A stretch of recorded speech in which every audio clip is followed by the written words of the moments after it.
So what do you need to listen to vinyl? This is a common question that we get a lot, and if you've never set up a stereo system before, the process can be pretty intimidating.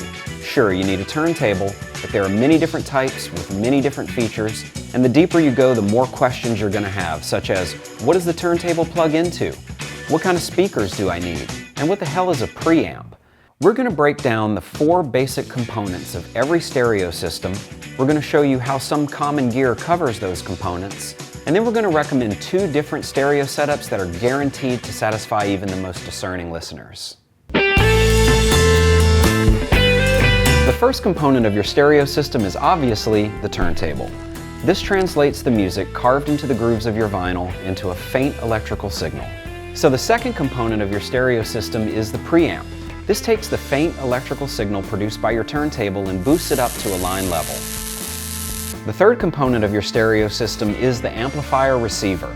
This powers your speakers and sends the audio signal over to them. The fourth and final component of your stereo system is the speakers. This takes that audio signal and pushes the music out into the air.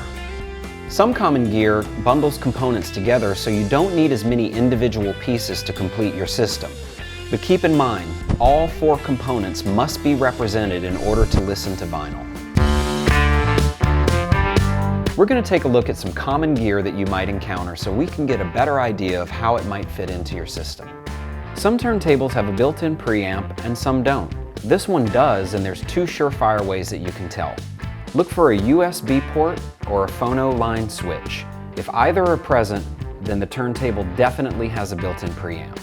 Mathemagic. Some receivers have a built-in preamp and some don't, like this one. The easiest way for you to tell is to look for a designated phono input. If you don't see one on the back of your receiver, then you definitely know you'll need a preamp. There's 2 different types of speakers, passive and powered. These powered speakers plug directly into the wall and receive their audio signal through standard RCA connectors. These speakers are passive, meaning they don't connect to an external power source and require standard speaker wire only. Using these means you'll need an amplifier to power and deliver music to them. Now let's go through a couple of setups so we can see how all this gear fits together. If you want a simple but powerful setup and want to spend under $500, this system is the way to go. This turntable has a built-in preamp, and these speakers have a built-in amplifier, so all 4 essential components are represented in these 2 pieces of gear.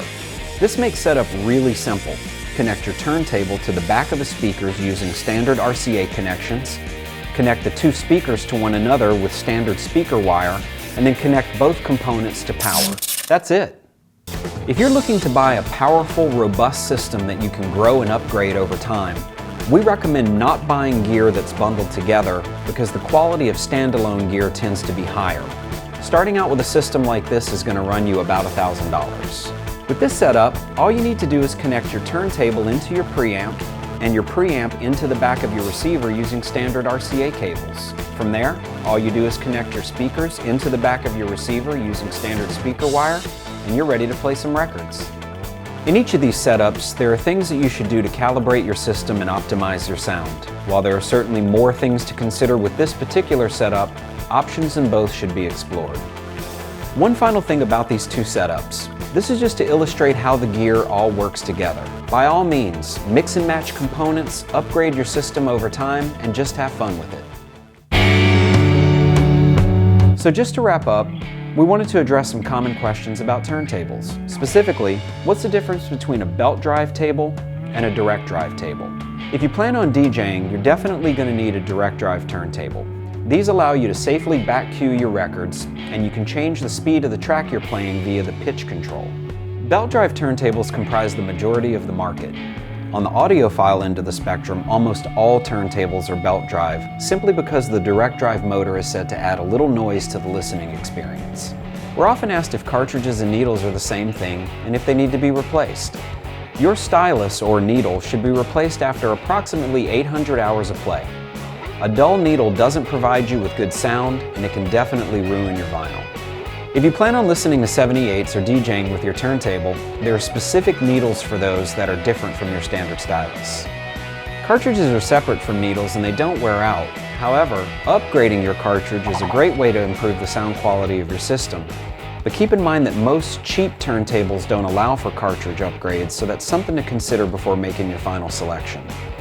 We covered a lot of ground here today, so let us know in the comments section what you found helpful. If you have any questions related to anything that we covered, please let us know.